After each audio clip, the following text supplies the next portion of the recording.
नमस्कार। झारखंड के विधानसभा का सत्र अभी चल रहा है और जयराम कुमार महतो ने एक ऐसा सवाल पूछा है जिससे कि झारखंड की जो सरकार है उनकी पोल खुल गई है। झारखंड के शासन में झारखंड मुक्ति मोर्चा का ये दूसरा कार्यकाल है लगातार, छठवां साल है। 75% आरक्षण का वायदा किया था प्राइवेट कंपनियों में। आंकड़े बताते हैं जो जयराम कुमार महतो ने असेंबली में पढ़ के सुनाया कि 2.5 लाख कर्मचारी कार्यरत हैं प्राइवेट कंपनियों में, जिसमें कि महज 53,000 ही सिर्फ झारखंड के स्थानीय निवासी हैं और परसेंटेज में अगर देखें तो 20-21% के आसपास ये आंकड़ा आता है। तो कहीं न कहीं जो 75% वाली का जो दावा करा गया था झारखंड मुक्ति मोर्चा के द्वारा, वो एक कागजी बात ही रह गई। ये जो स्थानीय और वर्सेस बाहरी वाली बात है, ये जयराम कुमार महतो का बहुत ही प्रिय सब्जेक्ट है और इसके ऊपर ही उनका काम चलता है राजनीति में। और वो विधानसभा में भी इस मुद्दे को जोरदार ढंग से उठाते हुए दिख रहे हैं। और उन्होंने संजय यादव जो मंत्री हैं झारखंड सरकार के, उनसे सवाल भी पूछा कि हाई कोर्ट का जो रोक लगा वो तो बाद में लगा, लेकिन उसके पहले भी प्राइवेट कंपनियों ने आपकी बात नहीं सुनी। तो प्राइवेट कंपनियां बात नहीं सुनती हैं आपकी सरकार की, वहाँ पर काम करते हैं। माइंस एंड मिनरल से प्रचुर है झारखंड राज्य।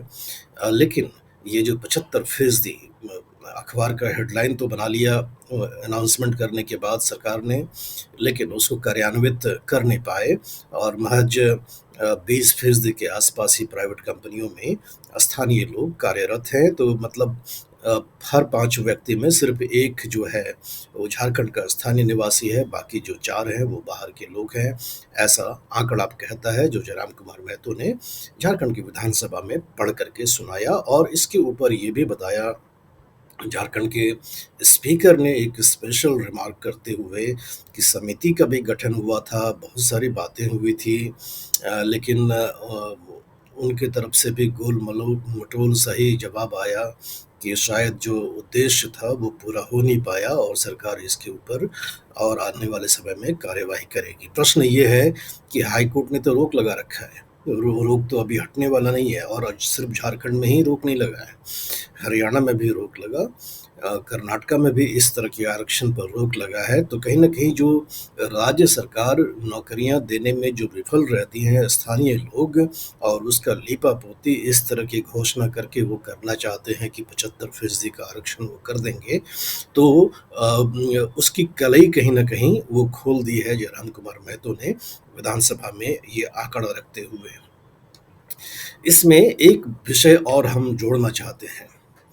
वो हम ये जोड़ना चाहते हैं कि अभी संसद में एमपीज़ का सैलरी हाइक हुआ। सैलरी बढ़ाई गई, 2,40,000 रुपये सैलरी हो गया सांसदों का। तो इस प्रकरण में हमने आंकड़े खंगाले कि विधानसभाओं में एमएलएज़ की सैलरी क्या है, तो हमने पाया कि झारखंड उन राज्यों में से है, उन टॉप 4 राज्यों में से है जहाँ के विधायकों की जो सैलरी है वो सबसे ज़्यादा है। महाराष्ट्र के कैटेगरी में आता है झारखंड का विधानसभा, जहाँ विधायकों की जो सैलरी है वो टॉप 4 में आती है। और अगर हम झारखंड की पर कैपिटा इनकम देखें, प्रति व्यक्ति आय देखें सालाना, तो वो लगभग 1 लाख रुपए के आसपास आता है सालाना, महीने का नहीं सालाना। और महाराष्ट्र में वही 1,83,000 रुपये सालाना आता है। तो लगभग देखें तो 80% ज़्यादा महाराष्ट्र में पर कैपिटा इनकम है। लेकिन विधायकों को जहाँ सैलरी देने की बात आती है, तो झारखंड विधायकों में को सैलरी देने में महाराष्ट्र की बराबरी करता है। ये जो विरोधाभास है, इसके ऊपर भी एक पब्लिक में डिस्कोर्स होना चाहिए कि ये विरोधाभास क्यों है, और झारखंड के जो चुने हुए प्रतिनिधि हैं वो स्थानीय जो मुद्दे हैं उनको उन पर जो वायदा करते हैं उनको कार्यान्वित क्यों नहीं कर पाते हैं। ऐसा क्यों है कि जो प्राइवेट कंपनियां झारखंड में काम कर रहे हैं वो स्थानीय लोगों को नौकरी ना दे करके बाहर के लोगों को नौकरी दे रहे हैं। इस विषय के साथ ये भी जुड़ा हुआ है कि वेतन में अनियमितता, जो जयराम कुमार महतो ने पहले भी उठाया है कि जो स्थानीय झारखंड के निवासियों को जो नौकरियां होती हैं प्राइवेट में और जो उनको सैलरी मिलती है, और वही उसी पोस्ट पर अगर कोई बाहरी होता है तो उसमें भी असमानता है। ये मुद्दा भी हमने पहले सुना है जयराम कुमार महतो को उठाते हुए। तो ये जो 2 ज्वलंत मुद्दे हैं, उसका कोई ठोस जवाब जो है झारखंड विधानसभा में सरकार के पक्ष से सुनने में आ नहीं रहा है। तो कहीं न कहीं लीपापोती करने वाली सी बात है और स्थानीय लोगों को नौकरी देने में झारखंड की सरकार जो है काफ़ी मशक्कत करते हुए दिखाई पड़ रही है, अपने प्रयासों में असफल होते हुए दिखाई पड़ रही है। और क्यों असफल हो रही है, मुख्यमंत्री को हेमंत सोरेन को इसका जवाब देना चाहिए कि रोज़गार सृजन स्थानीय स्तर पर क्यों नहीं हो पा रहा है।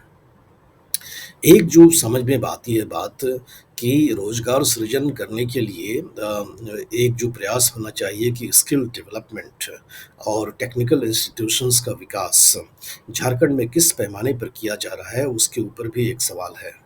आज के तारीख में हम देखते हैं कि ज़िला भर जो है मेडिकल कॉलेजेस, इंजीनियरिंग कॉलेजेस खोलने की जो है एक होड़ लगी है बहुत सारे राज्यों में।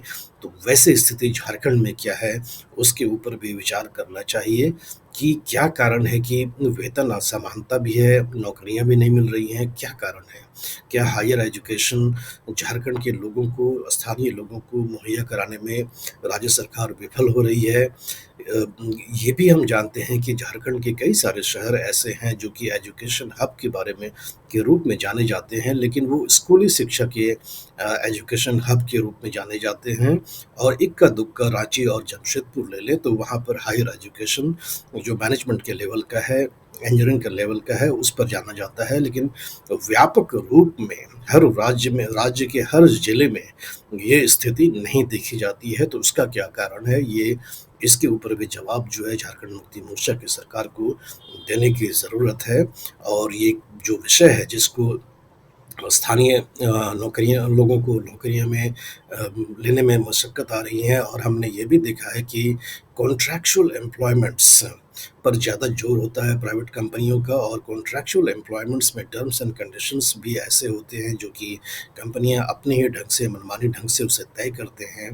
तो जो श्रम मंत्रालय है झारखंड का, वो इसके ऊपर क्या काम कर रहा है, उसके ऊपर भी स्पष्टता की दरकार निश्चित रूप से बनेगी। लेकिन ये जो विषय उठाया है जयराम कुमार महतो ने, ये बहुत ही गंभीर है और इसके बुनियादी स्तर पर जांच और समीक्षा करने की ज़रूरत है। हमने देखा कि बजट अभी आया था झारखंड में। हमने पहले भी एक चर्चा में बताया था कि इस बजट से हमें रोज़गार सृजन होने वाली कोई संकेत दिखाई नहीं पड़ते हैं। और कहीं न कहीं कर्ज में डूबता हुआ राज्य जो है अपनी क्षमताओं को बढ़ाने में असफल होता हुआ दिखाई पड़ रहा है। और ऐसी स्थिति में रोज़गार सृजन करना बहुत ही मुश्किल होगा और जो पलायन वाली स्थिति है झारखंड से, उसे भी रोकना मुश्किल होगा। हमने पहले भी चर्चा किया है कई सारे वीडियो में कि पलामू जैसे क्षेत्र से पलायन निरंतर जारी है बाहर दूसरे राज्यों में।